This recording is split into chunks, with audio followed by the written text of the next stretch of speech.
আফ্রিকার কিছু জিনিস আছে যেগুলো দেখলে প্রথমে মনে হবে এটা আবার কি, তারপর যত জানবেন ততই অবাক হবেন, কারণ এগুলো আধুনিক টেকনোলজির মতো না হলেও কাজ করার ধরন একেবারেই আলাদা।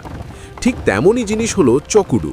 দেখতে অদ্ভুত কাঠের তৈরি মোটামুটি বিশাল খেলনা গাড়ির মতো, কিন্তু বাস্তবে এটি একটি ট্রাকের মতো কাজ করে।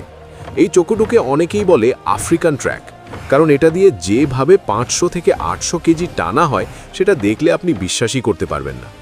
চকুডু বডি সাধারণত পুরোপুরি কাঠ দিয়ে তৈরি হয়। এর মধ্যে থাকে বড় কাঠের চাকা, মাঝখানে শক্ত ফ্রেম, সামনে হ্যান্ডেলার, ওপরের দিকে বিশেষ হাঁটু রাখার জায়গা। এখানে বসার কোনো সিট নেই, কারণ চকুডু চালানোর সময় চালক বসে থাকে না। চালক মোটা হ্যান্ডেল ধরে দাঁড়িয়ে ঢেলে চালায় এবং ঢালু জায়গায় নামার সময় হাঁটু ভর দিয়ে বসার মতো করে কন্ট্রোল করে। এই ডিজাইনটা বাইরে থেকে অদ্ভুত লাগলেও এটাকে বছরের পর বছর ধরে তারা চালিয়ে আসছে। চকুডু বানানোর অংশটাই সবচেয়ে ইন্টারেস্টিং। চকুডু তৈরি হয় একদম লোকাল কারিগরি পদ্ধতিতে। এর প্রথমেই দরকার হয় সঠিক কাঠ। চকুডু বানাতে সাধারণত শক্ত কাঠ ব্যবহার করা হয়।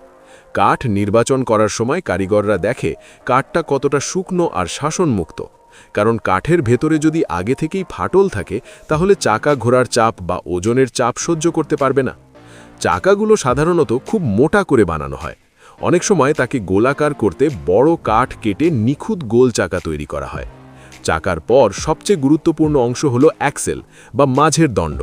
চকুডুতে সাধারণত লোহার অ্যাক্সেল ব্যবহার করা হয়। পুরনো গাড়ির পার্টস বা লোহার রড ব্যবহার করা হয় এই অ্যাক্সেল। চাকা কানেক্ট করে অ্যাক্সেল। ঠিকভাবে বসানো না হলে চাকা ঘুরবে এবং চালানো কঠিন হয়ে পড়বে। চাকা তৈরি হওয়ার পর বানানো হয় মূল ফ্রেম বা বডি। চকুডুর ফ্রেম দেখতে অনেকটা লম্বা কাঠের ফ্রেমের মতো। এখানে একদিকে থাকে হ্যান্ডেল, মাঝখানে থাকে মাল রাখার জায়গা, আর পিছনের দিকে থাকে হাঁটু রাখার জায়গা। এই ভিডিওটি আপনি কোথা থেকে দেখছেন জানিয়ে দিন কমেন্ট বক্সে। আপনার নাম বলা হবে পরবর্তী ভিডিওতে।